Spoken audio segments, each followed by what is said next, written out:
In the Roaring Twenties, while America celebrated prosperity and freedom, a shadow moved silently from city to city. His name was Earle Nelson, but history would remember him as the Guerrilla Killer, one of America's first and most prolific serial killers. Between 1926 and 1927, Nelson murdered at least 22 people, primarily landladies who had rooms for rent. A disturbed and dangerous man hiding behind a facade of religious devotion, Nelson's story reveals how a killer could exploit the growing anonymity of American cities during an era before modern law enforcement. Born in 1897, Nelson's childhood was marked by tragedy. At age 10, he survived a streetcar accident that left him with severe head trauma. Following the accident, Nelson's personality changed dramatically.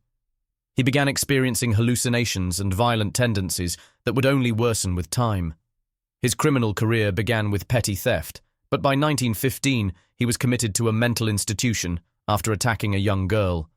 Doctors noted his constitutional psychopathic state, but this was an era with little understanding of such conditions.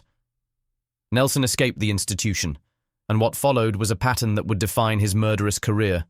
He'd arrive in a new city, scan newspapers for rooms for rent, and visit landladies alone in their homes.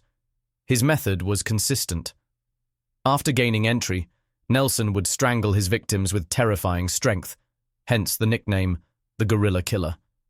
He would then sexually assault their bodies and rob the premises before vanishing to another city. What made Nelson uniquely dangerous was his mobility. Using America's expanding railway system, he crisscrossed the country, killing in San Francisco, Portland, Seattle, Chicago, Buffalo, and beyond. In an age before FBI databases and instant communication, local police had no way to connect these seemingly unrelated crimes. Perhaps most chilling was Nelson's disguise, not a physical one, but a psychological one.